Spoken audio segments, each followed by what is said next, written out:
독일의 실존주의 신학자인 폴 틸리히 목사님이라고 이분이 책을 많이 남겼기 때문에 유명한 분이 계십니다. 이분은 하나님은 존재하는 것이 아니고 하나님은 존재 그 자체이다, 그렇게 말했어요. 유명한 말을 했어요. 말 장난 같으나 하나님의 그 절대성을 강조하는, 하나님은 존재하는 것이 아니고 존재 그 자체이시다, 그런 유명한 말을 남겼는데요. 이분이 돌아가신 지가 한 50년이 넘었습니다. 그 당시 서방교회에, 살아생전에 서방교회의 기독교인들에 대하여 우려를 표명하면서 다음과 같은 이야기를 했어요. 자기 살아생전에 현재 기성교인 중에 10%는 이미 죽었다, 영적으로 죽었다는 말이에요. 80%는 잠들어 있다. 오직 10%만이 살아서 교회를 이끌어가고 있다. 알렌 교수라는 분은 한수를 더 떠서 더 냉정하게 이야기를 했습니다. 잘 들어보십시오. 현대 교인 중에 20%는 주일 예배에 참석하지 않고 있고 25%는 기도를 드려본 적이 없다.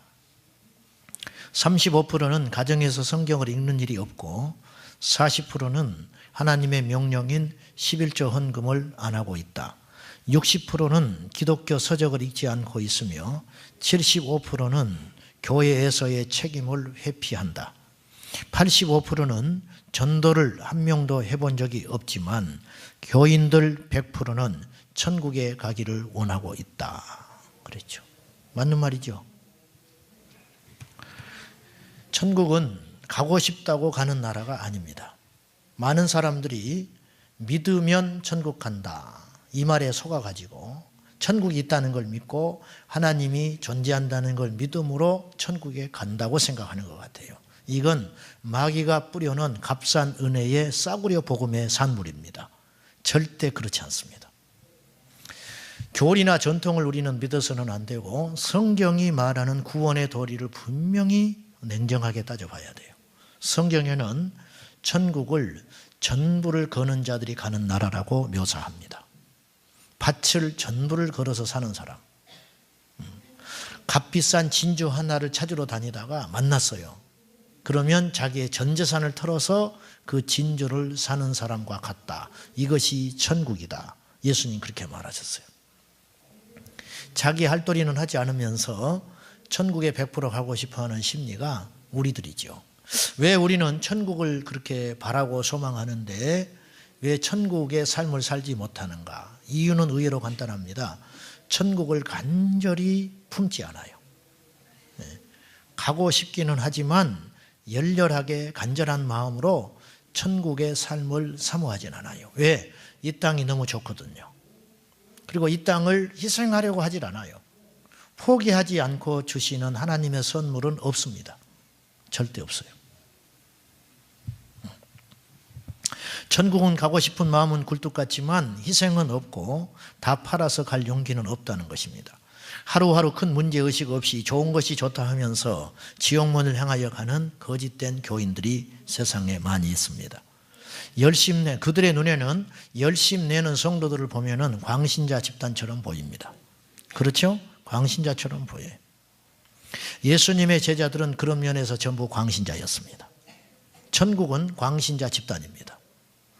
예수님의 제자들은 광신자들이었잖아요. 직장을 버려버렸습니다. 처자식을 버렸습니다. 자기의 전생애를 버렸습니다. 그리고 오직 예수님만 붙잡고 살았습니다. 아마 오늘날 예수님의 제자들이 이 땅에 온다면 우리가 그들을 보고 이상하다 할 겁니다. 사이비 이단이라고 할 겁니다. 광신자 집단이라고 할 거예요. 반대로 예수님이 우리에게 오신다면 우리의 믿음을 보고 너무 기가 막히게 하실 겁니다. 왜? 주님께서 우리에게 요구하고 가르쳤던 믿음과 너무 동떨어져 있기 때문입니다. 우리가 하나님의 말씀을 들으면 실천해야 됩니다. 아멘입니까? 말씀을 들으면 실천해야 되는데 말씀을 듣고 세상에 나가서 살려니까 당장 손해가 오는 거예요. 당장 피곤한 일이 벌어지는 겁니다. 내가 즐겨하고 좋아하던 것을 내려놔야만 합니다. 그래서 못하는 겁니다. 그래서 옥토밭이 아니라 길가에 뿌려진 말씀이고 가시밭 말씀이고 마음밭이고 돌적밭 마음이 되는 거예요. 말씀을 들을 때는 좋아요. 또 좋다기보다도 말씀을 들을 때는 감동을 받아요. 나 그렇게 살아야지. 그런데 교회에서 밥 한 술 뜨고 운전하다 가서 집에 딱 도착하면 싹 사라져 버리는 거예요. 그리고 당장 현실의 문제 앞에 또 타협해 버립니다. 그러면 그 말씀은 안 들은 것과 똑같은 거예요. 어떤 목사님 이야기를 제가 했지요. 어떤 목사님이 새로 교회 부임해 가셨는데 첫 주에 서로 사랑하라. 은혜를 크게 받았습니다. 그 다음 주 목사님이 또 설교를 하는데 서로 사랑하라. 뭐야, 이상하네. 바쁘셔서 그러신가? 이사하시고. 세 번째 또 서로 사랑하라. 계속 사랑하라. 쫓겨났어요, 목사님이. 우리를 뭘로 보고 설교 준비도 제대로 안 하시고 그걸 가지고 똑같이 이야기하냐 말이야. 나중에 알게 됐어요. 이 목사님이 진짜 목사님이라는 것을. 실력이 없었던 게 아니에요. 게을렀던 게 아니에요. 한 말씀이라도 지키는 자가 되게 해야 된다는 거예요. 안 지키는데 무슨 필요가 있냐 이거예요. 안 지키는데. 그래서 계속 반복해서 그것이 될 때까지 계속 목사님이 설교한 거예요. 용기 있는 거지요. 하나님 편에 목사님이 서는 거죠. 지난주에 제게 하나님이 주시는 마음이 하나 있었어요. 그건 뭐냐? 우리 성도들의 구원을 다시 점검해 보라는 거예요. 구원을 다시 점검해 봐라. 여러분이 정말 용기가 있다면 여러분의 구원의 문제가 심각하게 의심이 되고 확신이 없거든 저를 찾아와야 됩니다. 저하고 상담을 해보자고. 호산나 교회 최홍준 목사님 지금 은퇴하셨지만은 그분이 부산에 그 교회에 부임을 해 가셔가지고 처음에 신방을 쭉 하셨어요. 장로님들부터 신방을 쫙 한 거예요. 어느 장로님 댁에 갔는데 목사님이 예배를 드리고 얼마나 극진히 했겠어요. 부산은요 해안도시가 돼가지고요 이 신을 모시는 문화가 굉장히 강해요. 그들이 예수를 믿어가지고 목사님한테 꼭 신 모시듯이 합니다. 그러니까 극진히 대접을 했어요. 근데 목사님 눈에는 그것이 하나도 기쁘질 않아요. 이 장로님이 의심이 돼. 권사님 내보내고 둘이 딱 마주쳤어요. 장로님, 지금 돌아가시면 천국 갈 수 있겠습니까? 물어봤어요. 굉장히 직설적인 질문이거든요. 장로님이 언제 그런 질문 받아봤겠어요? 장로님한테 누가 그런 질문을 해요? 이 목사님이 진짜요. 쫓겨날 수도 있어요. 부임해 가서 이제 신방하러 다니는 사람이 장로님한테 말을 그렇게 함부로 해? 장로님 돌아가시면 천국 갈 수 있냐고. 장로님 대답을 안 해버리네. 웃고. 목사님 제가 장로입니다. 누가 장로인지 모르나? 구원 받았냐 그 말이에요. 말을 못 해버려요. 고개 숙이고. 권사님 들어오십시오. 권사님 울어버려요 옆에서. 목사님 오늘 제가 기도 응답 받았습니다. 자기 남편 장로 구원 못 받은 거 부인은 알아. 교회에서 뭐 얼마나 봉사 많이 했겠어요. 그러니까 장로님 되셨지. 인정받은 거지 성도들한테. 지갑도 열고 섬기고 얼마나 잘했겠어. 모든 모임에 빠지지 않고. 영은 거듭나지 않았어요. 그럼 별개입니다. 별개. 권사님이 울어버리는 거예요. 이걸 놓고 자기가 평생 기도했다는 거예요. 자기 남편 거듭나기를 위해서. 장로님이 그날 무릎 꿇고 예수님 영접하고 거듭났어요. 이때부터 어떻게 달라졌겠어요? 교회가 달라져 버려요. 교회가.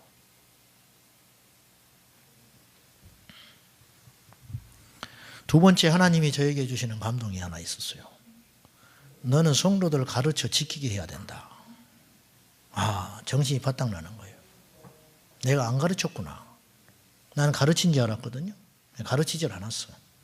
진짜 가르침은 지키는 데까지 가야 되는 거예요. 주님이 마지막 제자들을 놓고 마태복음 28장에 너희는 가서 모든 족속으로 제자로 삼아라. 그리고 내가 너희에게 말한 것을 가르치고 지키게 하라. 그렇구나. 성경에 있는데 내가 가르치지를 않았구나. 저는 내가 인내하면 되는 줄 알았어요. 내가 덮으면 될 줄 알았어요. 가르치지를 않으니까 안 되는구나. 여러분 여상이 들을지 모르지만 저는 굉장히 쇼킹한 한 주를 지냈어요. 아, 가르쳐 지키게 해야겠구나. 가르치지 않아서 참된 믿음의 길을 살지 못하면 그 피의 값을 나에게 묻겠다는 거예요, 하나님은. 이 세상에는 거짓 목자들이 많습니다. 이렇게 말하니까 제가 참된 목자다 그렇게 오해하지 마시고, 그런 뜻이 아니고요. 주님께서 거짓 선지자에 대한 경고를 했거든요. 거짓 선지자가 늘렸어요. 오늘날은 선지자 시대가 아니니까 오늘 이 시대의 말로 표현하면 거짓 목사가 있다는 거예요. 여러분 저를 위해 기도할 때 거짓 목사 안 되도록 기도해 주세요. 거짓 목사. 보세요. 거짓 목사의 피해는 이루 말할 수 없이 커요. 한 영혼을 말살시켜 버리는 거예요. 지옥에는 불신자만 가는 게 아니고 목사 노릇하는 거짓 선지자도 갑니다. 지옥에 가면 그들의 심판은 얼마나 크겠어요. 이단 엄청 큽니다. 심판이. 이단자. 왜? 거짓된 믿음을 갖게 해가지고 지옥에 끌고 들어갔잖아요. 거짓 목회자 지옥에 1번지에 가 있습니다. 그건 상식 아니겠어요? 왜? 선생된 자가 심판이 더 크지요. 잘못 가르쳐주는 건 엄청난 피해예요. 그러니까 제대로 가르쳐 줬는데 안 행하면 그 핏값을 묻지 않을 거예요. 상급받겠죠. 그러나 제대로 가르쳐 주지 않으므로 영적으로 방황하다가 지옥불에 심판받는다면 그 핏값을 그 목자에게 주님이 찾을 거라고. 그건 상식 아니겠어요? 작년에 수능시험 오류가 하나 나가지고 18,884명이 피해를 봤다고 나왔어요. 그죠? 18,844명. 그 중에는 상당수가 그 문제 하나 때문에 인생이 달라진 사람이 있을 거라고요. 그래요, 안 그래요? 대학을 여기를 가야 되는데 그 하나 때문에 밑에를 간 거 아니에요. 그거 하나 때문에 재수한 사람이 있을 거 아니에요. 그들의 인생은 누가 책임집니까? 근데 이 나라는 책임지는 사람이 없어. 근데 하나님은 분명히 물어요. 이해되시죠? 무슨 말인지. 이 땅에서는 책임지는 사람이 없어. 전부 오리발 내밀고 있는 거예요. 그러나 하나님은 분명히 책임을 묻는다는 거예요. 그래서 분명히 가르쳐야겠구나. 네. 이 정도는 되는 줄 알았는데 안 되더라. 안 돼. 가르쳐야 된다. 가르쳐 지키게 하라. 그것이 목자의 사명이구나. 제가 그렇게 생각을 했습니다. 사사기의 비극, 이스라엘 백성들의 비극은 사사기 21장 25절에 보면 나와 있어요. 자, 사사기 한번 보세요. 21장 25절. 자, 저 읽어보세요. 시작. 그때에 이스라엘에 왕이 없으므로 사람이 각기 자기의 소견에 옳은 대로 행하였더라. 하나님을 왕으로 삼지 않으니까 불순종의 영이 꽉 차가지고 그들도 입으로는 주님을 찾았어요. 제사 드렸습니다. 근데 문제는 자기 소견에 옳은 대로 행한 거예요. 오늘 우리 크리스찬들이 명목분인 성도들이 너무 많아요. 교인은 넘쳐나는데 아까 제가 설문에 이야기했죠. 그 조사한 이야기. 진짜 백이 크리스찬은 적어요. 몇 년 전에 부산 저축은행 사태가 일어났죠. 대단했습니다. 온 나라가 시끄러웠어요. 수백억 수천억 피해줬어요. 자기 전재산 넣어놓고 노후에 준비해야 되는데 그 돈이 하루아침에 날아가 버렸어. 5천만 원 이상은 보상도 안 해준대. 그 책임자가 누군지 알아요? 주 책임자가 교회 집사였습니다. 교회 집사였어요. 인터넷으로 사기를 친 여자가 하나 있었어. 수백억의 피해를 줬어요. 그 사람이 교회 기도회에 하루도 안 빠지는 사람이었어.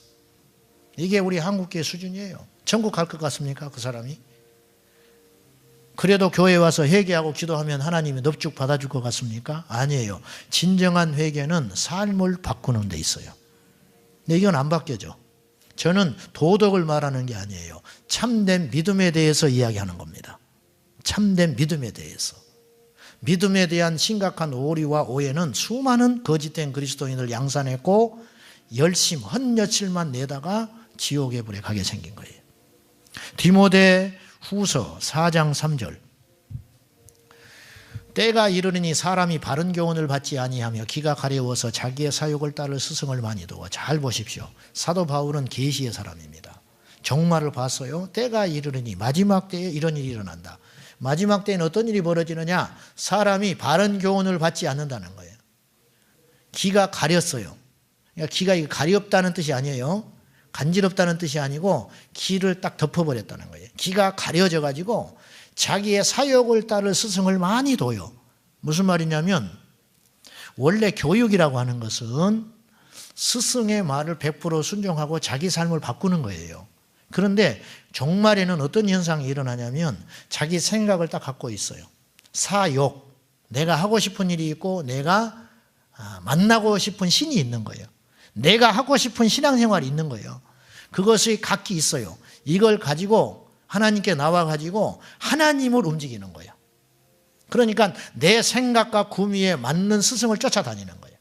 오늘날 설교를 유튜브에서 하루 종일 들을 수 있는 세상이에요. 자기가 듣고 싶은 설교, 나의 귀를 만족하게 하는 설교, 평소에 내가 갖고 있는 생각과 일치되는 자의 설교를 쫓아다니고 있는 거예요. 그럼 어떤 현상이 일어나느냐? 어떤 현상이 기형적 신앙이 된다는 거예요. 가분수가 되는 거예요. 퇴행하는 거예요. 진정한 믿음은 나의 생각과 아집을 내려놓고 하나님의 말씀이 그러한가 하고 날마다 묵상하고 회개하고 그 말씀에 쫓아가는 신앙이 진짜 신앙입니다. 그런데 오늘날 교회는 그렇지 않아요. 밖에서 축구 좋아하는 사람이 있어. 그럼 교회에다 축구부 딱 만들어 놓습니다. 그러니까 교회 와서 축구만 해. 계속 축구만 해. 성경 공부 안 합니다. 그 사람은. 왜? 나는 축구를 좋아하는 사람이기 때문에. 그렇죠? 취미 집단을 자꾸 만들어주는 거예요. 그래서 교회를 붙들어 놓는 거예요. 그러면 사랑이 있는 것 같고 활력이 있는 것 같고 뭔가 되는 것 같지요. 근데 성경 한 절을 읽어본 적이 없어. 성경 한 구절을 읽어본 적이 없어. 시간이 지나면 세례를 줍니다. 직분을 줍니다. 그러면 그 직분에 떠밀려서 믿음 생활을 하는 척합니다. 그의 마음속에 있는 자기도 모르게 그 인격은 하나님을 1대1로 대면해 본 적이 한 번도 없는 거예요. 저는 그런 교회를 비판하자는 게 아니라 그것이 주가 돼서는 안 된다는 거예요. 우리가 평소에 갖고 있는 생각과 신념이 있어요. 이걸 사상이라고 할 수 있어요. 자기 인생 철학이 있어요. 이것을 가지고 교회 앞에 왔는데 하나님의 말씀이 그것이 아니었어요. 그러면 깨지고 부서져서 옥합을 깨뜨려 하나님께 변화되는 삶을 살아야 한다는 것이죠. 이게 믿음입니다. 이게 신앙이에요. 내 생각과 내 철학은 이것이었어. 뭐냐?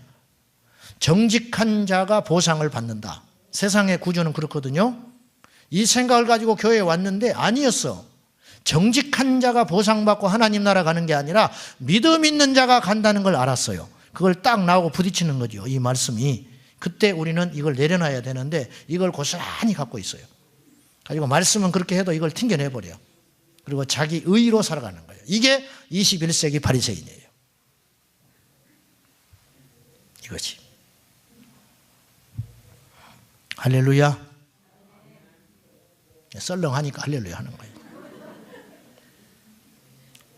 사랑하는 여러분, 진짜 믿음을 가집시다. 가르쳐 지키게 하라. 하나님 말씀을 들었으면 행하세요. 말씀을. 듣기만 하고 행하지 않아 속이는 자가 되지 마라. 디모데후서 4장 4절. 또 그 길을 진리에서 돌이켜 허탄한 이야기를 따르리라. 진리는 듣고 싶지 않아. 그래서 얼마나 이 시대가 가벼운 이야기를 좋아하는지 몰라요. 대표적인 예로 텔레비전 방송에서 맨날 그런 만담하는 이야기만 쏟아지는 거예요. 계속 1박 2일 좋아하죠. 그런 거 좋아하는 거예요. 시답지 않은 이야기들 하는 거. 거기 유명 연예인들 앉아가지고 쭉 앉아가지고 뭐 부부싸움 한 이야기, 뭐 시월드라 해가지고 시어머니를 어떻게 한 이야기, 진리하고 아무 상관이 없는 이야기예요, 사실은. 근데 그것들이 강단에 들어왔어요. 설교학에서 대놓고 가르칩니다. 사람들의 마음을 여는 방법. 남자는 스포츠 이야기를 해라. 여자는 2가지 이야기를 하면 된다. 첫째, 이야기하면 안 좋은데 이야기를 하면. 첫째는 다이어트 이야기를 해라. 그 가르쳐요, 설교학에서. 다이어트 이야기를 하면 눈이 확 열린다는 거예요, 사람들이. 자다가도. 그 다음에 자녀 교육 이야기를 하면 된다는 거예요. 그렇게 하면 사람들이 그냥 귀가 쫑긋쫑긋 열린다는 거예요. 교회 설교를 시작해 처음부터 끝까지 건강해지는 법, 인생을 알차게 보람있게 사는 법, 대인관계를 잘하는 법, 이런 이야기만 잔뜩 쏟아내고 있는 거예요. 쓰레기같이. 그런 이야기는 세상에 들어가서도 얼마나 들을 수 있어요. 우리가 이곳에 온 것은 진리를 들으러 온 겁니다. 참된 진리, 천국과 지옥에 대해서, 내 인생이 죽으면 어떻게 될고 한 어떤 근본적인 문제, 이 심각한 진리의 이야기를 들으러 온 것이지, 앞으로 저는 이 땅의 교회들이 양분화될 것이라 생각합니다. 감히 철저히 양분화될 겁니다. 하나는 허탄한 이야기를 쫓는 교회와, 많이 모이겠지요. 가벼운 이야기를 하니까, 귀를 만족시켜 주니까 많이 오겠지요. 그러나 또 한편에 십자가의 복음으로 아주 그런 교회가 있을 거라고요. 그러나 저는 확신해요. 마지막 날에도 들을 게 있는 자는 있어서 십자가만 외쳐도 충분합니다. 저는 그 확신이 있어요.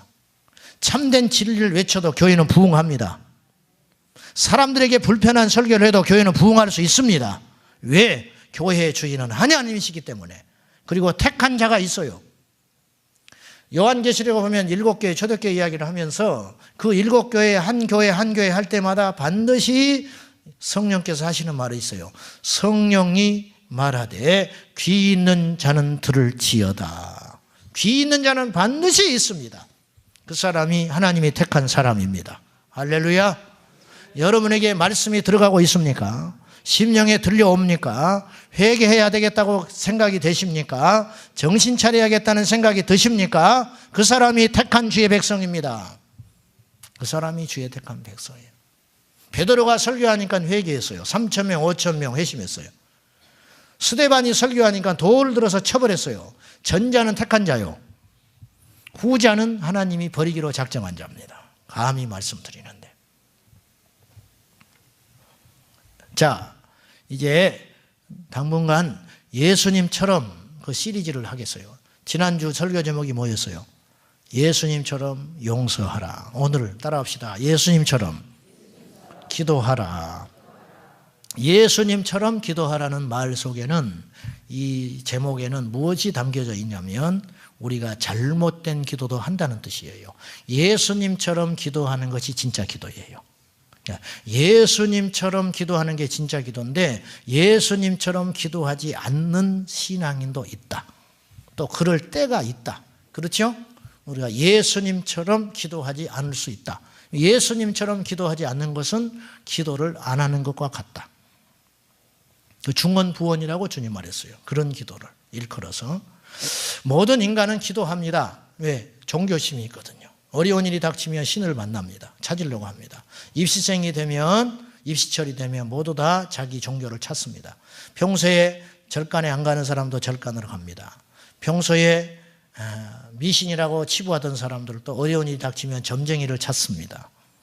평소에 기도하지 않는 사람들도 예배당에 와서 기도를 합니다. 이게 신심이고 종교심이라 할 수 있는데, 그들의 기도와 근본적으로 다른 우리의 기도가 있다는 거예요. 우리의 기도는 만들어 놓은 거짓 신에게 기도하는 게 아니고, 분명히 살아 계시고 우리의 창조주 되시는 하나님께 예수의 이름으로 기도하는 것이 진짜 기도예요. 그래서 우리의 기도는 그들과 비교해서는 안 돼요. 비교 자체가 불쾌한 일이에요. 사랑하는 여러분, 우리의 기도는 하나님이 들으십니다. 근데 문제는 이것에 있어요. 듣는다고 다 응답하시는 건 아니에요. 오해하시면 안 돼요. 응답하지 않는 것도 응답입니다. 말장난 같지요? 천만의 사실이에요. 짐 캐리라는 영화배우가 주연한 브루스 올마이트라는 영화가 있대요. 저는 보지는 않았어요. 줄거리만 대충 살펴봤는데 뉴에이지 영화야. 말도 안 되는 줄거리니까. 어느 날 신이, 하나님이 오셔가지고 이 짐 캐리에게 일주일간만 신이 되라고 그래요. 가지고 자리를 비우고 물려주고 가. 신이. 일주일 동안 하나님이 된 거예요. 짐 캐리가. 근데 보니까 컴퓨터에 기도의 제목들이 쫙 올라왔어. 이런 기도 저런 기도 응답해 주라고. 152만 건이 올라와 있는 거야. 이제 그때 기도 동시에 하는 게 152만 건이 자기를 찾으면서 기도하는 기도야. 그러니까 귀찮으니까 모두 다 예스 해버렸어. 가지고 예스 응답해가지고 키보드를 딱 쳐버렸어. 다 응답 받아버렸네. 152만 명이. 좋은 일이죠. 세상이 혼란이 빠져버렸어요. 왜 그런지 아세요? 그 중에 상당수는 복권 1등 되게 해달라고 기도하고 말도 되지 않는 기도를 어마어마하게 많이 했거든요. 다 응답해줘 버렸어. 복권 당첨된 사람이 수만 명이고 막 이런 일이 생긴 거예요.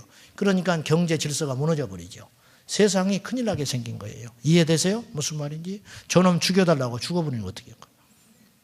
응? 이번에 수능 시험이 있잖아요. 한결같지요. 다 합격해달라고. 다 합격했으면 좋겠죠. 우리 자녀들이 다 합격할 겁니다. 그런데 한번 또 하나님 입장에서 한번 생각해 봅시다. 냉정하게. 이번에 입시생 수십만 명이 다 합격해버렸어. 그럼 어떤 일이 벌어지겠어요? 내년에 지금 고등학교 2학년들이 내년에 공부할까요? 뭐하러 공부해? 다 합격해 주는데 하나님이 기도만 하면 다 들어주는데. 그래서 우리의 주권을 내려놓고 하나님의 절대 주권에 의해서 하나님이 응답을 거절하시는 것도 응답일 수 있다. 제가 가끔 운전을 하고 가다가 차가 밀릴 때가 있습니다. 그때 저는 이렇게 생각합니다. 옛날에는 불평을 했어요. 근데 얼마 전부터는 제가 그렇게 생각하지 않기로 했습니다. 늦추시는 것이 하나님의 뜻이 있다. 이거 밀리지 않았으면 나는 죽었을지도 몰라. 하나님이 하시는 일은 몰라요. 한 가지 분명한 것이 있어요. 우리가 하나님을 붙들고 살면 반드시 하나님은 우리 영혼을 손해보게 하시지 않는다는 겁니다. 이것이 살아계신 하나님의 증거입니다. 자, 원초적인 질문을 하나 합시다. 왜 우리는 기도해야 됩니까? 그 기도해야 하는 이유에 대하여 오늘 히브리서 5장 7절 말씀을 보면은 가르쳐주고 있습니다. 이 히브리서 5장 7절은 예수님께서 겟세마네 동산에서 마지막 기도하는 장면인 것을 저나 여러분이나 짐작할 수 있습니다. 그는 육체에 계실 때에 자기를 죽음에서 능히 구원하실 이에게 십자가의 죽음 앞에서 그 전날 밤새껏 기도한 겁니다. 심한 통곡과 눈물로 간구와 소원을 올렸고 그의 경건하심으로 말미암아 들으심을 얻었느니라. 여러분, 예수님이 왜 기도했어요? 성경에는 예수님이 기도했다는 장면이 곧잘 등장해요. 사복음서는 예수님의 생애 중에 중요한 이슈들만 압축한 진리 중에 진리의 이야기인데 그 압축한 내용 중에서도 예수님이 자주 기도했다는 장면이 나오는 거예요. 이 말은 무엇을 우리에게 말해주냐면 예수님은 많이 기도했다는 뜻이에요. 그렇죠? 자, 주님은 바쁜 사역 가운데서도 밤에 늦게 주무시고서도 그 다음날 아침에 새벽에 동트기 전에 언덕에 올라서 기도하셨습니다. 우리 주님은 12명의 제자를 선택하시기 전날 하나님께 철야하면서 기도로 매달렸습니다. 겟세마네 동산에서 당연히 기도하셨습니다. 죽은 나사로의 무덤 앞에 가서도 기도하셨습니다. 요한복음 17장은 예수님의 기도가 전체입니다. 이렇게 예수님이 자주 많이 기도하시는 모습을 성경에서는 볼 수 있어요. 왜? 예수님은 육체를 갖고 계셨기 때문에. 왜 우리는 기도해야 되느냐? 우리가 예수님도 전능하신 하나님이로되 이 땅에 잠시 사시는 동안에 육체를 갖고 계셨기 때문에 기도가 필요했다면 육체 덩어리인 우리가 기도하지 않는다면 우리는 실패하고 말 거예요. 100% 실패하는 게 당연해요. 기도 외에는 이런 유가 나갈 수 없느니라. 기도 외에는 이런 역사가 안 일어난다. 기도하지 않고는 절대로 시험을 이길 수 없다. 기도하지 않고는 절대로 참된 크리스찬으로 될 수 없다. 이게 성경의 명백한 진리인 것입니다. 예수님이 육체에 계실 때에 심한 통곡과 눈물로 기도와 간구와 소원을 자기를 죽음에서 능히 구원하실 이에게 아뢰었다고 한다면 우리는 얼마나 더 간절하게 기도해야 되느냐 하는 것입니다. 그럼 육체란 뭐냐? 이 단어 그대로 보면 이 몸뚱아리를 말하는 것이지만 성경에서 말하는 육과 육체는 영적인 의미가 있어요. 자, 성경에서 말하는 육이 무엇인지를 한번 봅시다. 갈라디아서 5장 19절과 21절. 자, 한번 봅시다. 육체의 일은 분명하니 곧 음행, 더러운 것과 호색과 우상 숭배와 주술과 원수 맺는 것과 분쟁과 시기와 분냄과 당짓는 것과 분열함과 이단과 투기와 술 취함과 방탕함과 또 그와 같은 것들이라. 전에 너희에게 경계한 것 같이 경계하는 이런 일을 하는 자들은 하나님의 나라를 유업으로 받지 못한다. 시기, 질투, 방탕함, 음란, 술 취함, 호색, 이런 세상의 것들, 이것들이 육체의 일이라는 거예요. 이런 일을 반복적으로 행하는 자는, 회개하지 않고 이런 일을 지속적으로 행하는 자는 하나님 나라 유업을 받지 못한다. 천국 못 간다. 그런 말이에요. 육체의 일. 성경은 육체의 일이라고 했어요. 예수님도 이런 시험을 끊임없이 받으셨어요. 히브리서 4장 15절에 주님에 대하여 이렇게 묘사해요. 우리와 한결같이 시험을 받은 자로 돼 죄는 없으신 분이다. 예수님도 시험 받았습니다. 우리는 시험 받아요, 안 받아요? 그러면 나는 뭐 괜찮아, 내 믿음이 있으니까. 이건 굉장히 교만한 생각이에요. 예수님도 시험 들었어요. 우리는 말할 것도 없습니다. 저는 온전해 보입니까? 저는 시험을 더 많이 받습니다. 한때 하나님께 능력 있게 참 멋있게 쓰임받다가 꼬꾸라진 목사들이 많잖아요. 목사님들이. 저는 더 악한 자예요. 여러분은 그렇게 자신이 있으세요? 누구든지 넘어질 수 있다는 거예요. 왜? 우리가 육체를 갖고 있기 때문에. 그런데 이 육체의 일, 이것을 이기는 비결은 기도다. 예수님이 기도했기 때문에 십자가에서 승리하신 겁니다. 예수님이 기도하셨기 때문에 우리가 겟세마네 기도의 내용을 자세히 살펴보면 예수님도 십자가의 죽음을 몹시 두려워했다는 걸 알 수 있어요. 그 이유는 하나님이신데 뭐가 십자가가 두려워? 육체를 갖고 있었기 때문에. 예수님 보세요. 사복음서에 보면 예수님이 슬퍼하신 장면이 나와요. 나사로의 죽음 앞에 슬퍼하십니다. 그래서 울어요. 이게 육체의 성향이죠. 예수님 피곤해서 배 밑바닥에 가서 주무셨어요. 피곤하신 거예요. 예수님 40일 동안 밥을 안 먹어도 배가 안 고픈 게 아니고 배가 고프셨어요. 그러니까 사탄이 유혹하는 거거든요. 예수님은 분노도 하셨어요. 성전에 가서 장사하는 자들을 내쫓으면서 분노하셨습니다. 예수님은 우리가 갖고 있는 모든 육체의 성향을 갖고 계셨어요. 갖고 계신 자로 돼 그래서 시험을 받았다는 거예요. 배고플 때는 먹는 것에 대한 시험을 당하고 피곤할 때는 쉬고 싶은 유혹을 받고 그러지 않았겠어요? 그러나 그분은 죄는 없는 분이다. 죄가 없지만 시험은 받으셨다. 우리는 죄 덩어리잖아요. 우리는 시험이 얼마나 많겠어요. 아침에 은혜 받고 저녁에 뒤엎어버리잖아요. 이게 우리들이잖아요. 이건 당연한 일이에요. 여러분, 시험 받는 걸 이상한 일 당한 걸로 생각하지 말아라. 베드로전서 4장 12절에 베드로가 우리에게 요구했어요. 너희를 연단하려고 오는 불시험, 그것도 보통 시험이 아니에요. 불시험, 불에 뒤어보셨어요? 얼마나 고통스러운데. 너희를 연단하려고 오는 불시험을 이상한 일 당한 것처럼 여기지 말라. 너희가 시험 당하는 거 이상한 일 아니다. 불같은 시험 많으나 이길 수 있는 길이 있다. 기도하는 것이다. 기도 외에는 방법이 없어요. 기도의 가치를 발견해야 됩니다. 많은 사람들이 기도를 어렵다고 생각해요. 기도를 어렵다고 생각하는 순간 우리는 두 가지의 실수를 하게 돼요. 첫째는 기도를 안 하게 됩니다. 어려운 걸 누가 해요? 현대인의 기도 생활이 얼마나 빈약한지 아십니까? 2006년 통계에 보니까 2005년 6년 장신대 영성신학자인 유혜령 교수가 설문을 조사를 했더라고요. 근데 2005년에 한국 기독교인들에게 설문을 대충 해보니까 하루 기도 시간이 27분이었어요. 꽤 많은 것 같죠? 2005년도에. 그 다음에 2006년에 조사를 했어요. 그랬더니 3분이 줄어들었어요. 24분으로 나왔어요. 오늘날은 어떻게 할까요?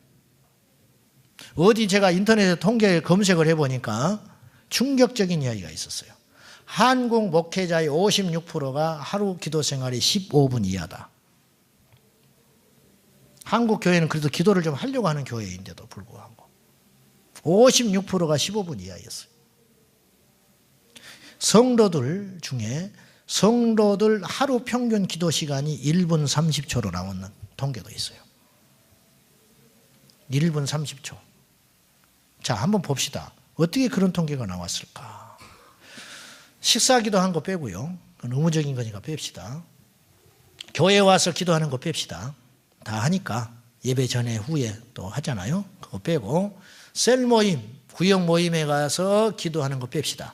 그러고 나면 기도하는 시간 1분 30초라는 말이 과장된 표현은 아니에요. 안 하지요. 그거밖에 안 해요. 그렇게도 안 하는 사람도 제가 볼 때는 50% 이상이에요. 우리 교회는 비교적 제가 기도를 많이 강조하는 교회라고 생각해요. 근데 강조한다고 되는 건 아니더라고. 우리가 한 달에 한 번씩 월 초에 3일간 릴레이 기도를 합니다. 이것을 한 지금 4년 넘게 해오고 있는데 그것도 채워지지 않아가지고 매주 거기서 기다려 섰다가 기도를 강제로 이제 막 하는 거예요. 제가 유심히 보니까 그 하루에 약 20에서 25명이 참석을 해요. 근데 그 중에 목회자는 서너 명 되니까 15에서 20명 참석한다고 봐야 돼요. 우리 교회 10%만이 참석을 한다는 10%. 그것도 하는 사람만 계속 하고 있어요. 저는 여러분을 정죄하려고 하는 게 아니에요. 이렇게 기도를 안 해가지고 우리가 어떻게 시험을 이기냐고 말이에요. 이렇게 기도를 안 해서 육체의 정욕을 어떻게 이기냐 그 말이에요. 그래야 세상에 나가면 또 무너져 버리는 것이죠. 여러분, 홍정길 목사님이 이런 뼈아픈 소리를 냈어요. 많은 사람들이 저도 그렇게 생각했더라고. 자기가 의롭다고 생각하잖아요. 무슨 말이냐면 자기 스스로를 의롭다 생각이 아니라 이게 옳은 사고를 갖고 살잖아요. 이건 이렇게 해야지. 이거 분노하잖아요. 막 나라에 대해서 분노하고 부조리한 일에 대해서 막 우리가 흥분한단 말이죠. 착각하지 마라 그랬어요. 그 사람이 옳은 줄로 안다 이거예요. 그건 옳은 게 아니에요. 행위로 옮겨질 때 의이다 그랬어요. 많은 사람들이 옳은 생각을 품고 사는 것만으로 자기가 의로운 줄 착각한다는 거예요. 그렇지 않다. 그렇지 않지요. 우리가 분노합니다. 가난한 사람 막 자살했다고. 정말 우리가 분노할 자격이 있다면 그 사람을 위해서 내 돈을 떼어서 갖다 줘야 돼요. 근데 우리는 그렇게 안 살잖아요. 이게 행함이 없는 믿음이에요. 우리가 기도해야 된다는 거 알아요. 기도의 중요성도 압니다. 그러나 정작 기도하지 않으면 오늘 이 설교는 수포예요.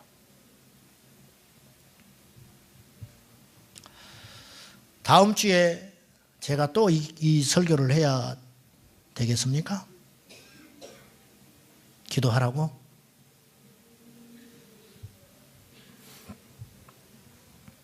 기도를 어렵다고 생각하면 기도를 못하게 됩니다. 두 번째 나타나는 실수가 있어요. 기도가 어렵다고 생각하기 때문에 기도하는 자들이 교만해지기가 쉽습니다. 왜? 그 어려운 걸 내가 했으니까. 그렇잖아요. 그리고 속으로 판단해요. 좀 기도도 안 하고 지금 뭐해? 저 정도 돼가지고? 응? 저 정도 돼가지고 기도도 안 하네? 나는 기도하는데. 왜? 이 어려운 것이니까. 어려운 걸 내가 했으니까. 이런 오류에 빠지게 된다는 거예요. 마귀의 술책에 속지 마세요. 기도는 어려운 게 아니에요. 기도는 특권입니다. 특권을 누리지를 못해요, 우리가. 기도의 특권을 못 누려요. A.W. 토즈라고 하는 극단적 복음주의자 목사님은 이런 말을 했어요. 열심 있는 그리스도인들이 범할 수 있는 가장 보편적인 실수는, 잘 들어보세요. 열심 있는 기독교인들이 범할 수 있는 가장 보편적인 실수는 하나님의 일에 너무 바빠서 하나님께 기도하는 것을 게을리하는 것이다. 이렇게 하나님께 기도하는 일을 게을리하는 자는 조만간에 하나님의 일에 대한 의욕조차 잃어버리고 시험에 빠지게 될 것이다. 진정한 기도의 가치는 응답 자체에 있지 않아요. 기도를 우리가 응답으로만 치부해버린다면 예수님은 기도할 필요가 없습니다. 예수님 뭐하러 기도하십니까? 모든 걸 가졌는데. 그렇잖아요. 오병이어의 기적을 행하시고 풍랑이는 바다를 잠잠케 하시고 물 위를 걷는 분이 뭐가 필요해서 주님께 달라고 기도하겠습니까? 기도는 단순히 구하는 것, 응답받는 것, 아쉬운 것을 청구하는 것 이상의 가치가 있는데 그것은 뭐냐? 바로 하나님과 함께 한다는 것입니다. 할렐루야. 기도하면 하나님이 함께 하십니다. 하나님이 함께 해도 시련은 옵니다. 그러나 그 시련 속에서도 할렐루야 기쁨의 길을, 십자가의 좁은 길을 걸어갈 수 있는 것입니다. 내가 사망의 음침한 골짜기를 걸어갈지라도 해를 두렵지 않게 된 것은 주님이 나와 함께 하십니다.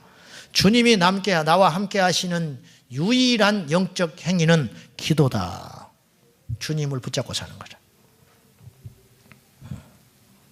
기도가 없고 기도가 약해진 성도는 하나님을 결코 만날 수 없어요. 우린 속지 말아야 돼요. 기만하지 말아야 됩니다. 하나님과의 만남 없이 믿음 생활한다는 것이 얼마나 넌센스고 우스운 일입니까? 시간 낭비만 하고 있는 것이죠.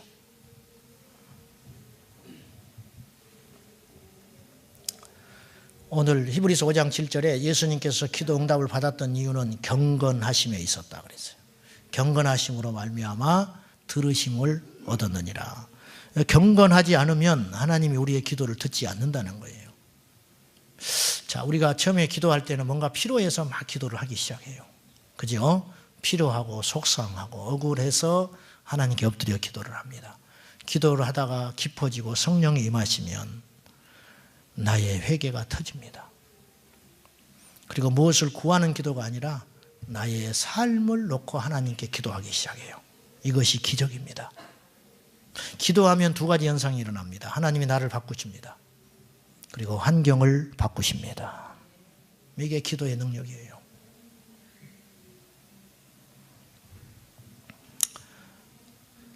성령 안에서 기도하는 사람은 함부로 구하지 않습니다. 하나님의 뜻과 하나님의 의를 구하게 되는 것이죠. 지난주에 제가 어떤 형제를 크게 책망한 적이 있었습니다. 그 형제가 5시간을 엎드려 기도를 했어요. 그 저녁에 자려고 그러는데 12시가 됐는데 문자가 왔어. 목사님 감사합니다. 책망해 주셔서 감사합니다. 제가 바르게 살겠습니다. 너무 감사했어요. 하나님이 하신 일이에요. 제가 기분이 좋다 그런 차원이 아니에요. 그는. 기도했더니 하나님이 승리케 하신 거예요. 기도했더니 하나님께서 생명을 주신 거예요. 이것이 기도의 파워입니다. 얕은 기도 해놓고 응답했니 안 했니 그런 차원이 아니고 기도하면 주님을 구하게 된다는 것이죠. 기도하면 주님의 나라가 내 안에 오는 거예요. 무엇이 더 필요하겠어요? 기도하면 하나님이 내 안에 가득하게 된다는 거예요. 비로소 예수의 사람으로 변화되어 가는 거예요. 절대 변할 수 없는 진리가 하나 있어요. 얕은 기도의 사람은 절대 영적으로 성장하지 못한다. 저 사람이 왜 이렇게 믿음이 안 자라나? 기도해 본 적이 없어요. 깊은 기도, 생명을 건 기도, 간절한 기도, 영적으로 열린 기도 안 하는 거예요. 그냥 물만 적시고 나가버려요. 물만 적시고 나가버려요. 영적 성장 없어요. 사랑하는 여러분, 우리에게 미움이 있고 원망이 있고 시기와 질투가 있고 인간의 육체적인 것들이 가득 내 안에 임하는 이유는 기도로 털어버리는 시간을 갖지 못해서 그래요. 저는 우리 교우들 중에 어려운 시련을 만나고 경제적인 시련, 환난을 만난 교우들을 압니다. 그러나 그들이 예배당에 와서 간절히 기도하는 걸 보면 저는 확신이 생겨요. 저 사람은 반드시 승리한다. 지금 어려워도 반드시 승리한다. 때로는 모나고 교회의 사건과 사고를 일으키는 자라 할지라도 하나님께 엎드리는 그 사람을 보면 저는 반드시 그 사람을 하나님께서 성화시켜 줄 수 있다고 믿어요. 그런데 그것이 없다 이거예요. 그러면 끝까지 그러다 마는 거예요. 사랑하는 여러분, 기도하여 변화를 경험하시고 기도하여 생명을 얻으십시오. 기도하여 주님으로 가득하시기를 축원합니다. 기도하십시다. 하나님의 뜻이 하늘에서 이룬 것 같이 땅에서도 이루어지게 하소서. 예수님께서 우리에게 이렇게 기도하라 하셨습니다. 아버지 하나님, 신사적이고 능력 있는 영적으로 깨어있는 그리스도인은 기도를 통해서만 탄생하는 줄로 믿습니다. 기도 외에는 이런 유가 나갈 수 없느니라. 기도 외에는 절대로 회개할 수 없느니라. 기도하지 않고는 깨닫지 못하느니라. 기도하지 않으면 절대로 하나님을 경험할 수 없느니라. 주께서 말씀하셨습니다. 사랑하는 아버지, 우리 온 성도들 말세를 만나 기도하게 하여 주시옵소서. 엎드리게 하여 주시옵소서. 회개하여 간구하게 하여 주셔서 주님의 영으로 충만케 하여 주옵소서. 예수님의 이름으로 기도하옵나이다. 아멘.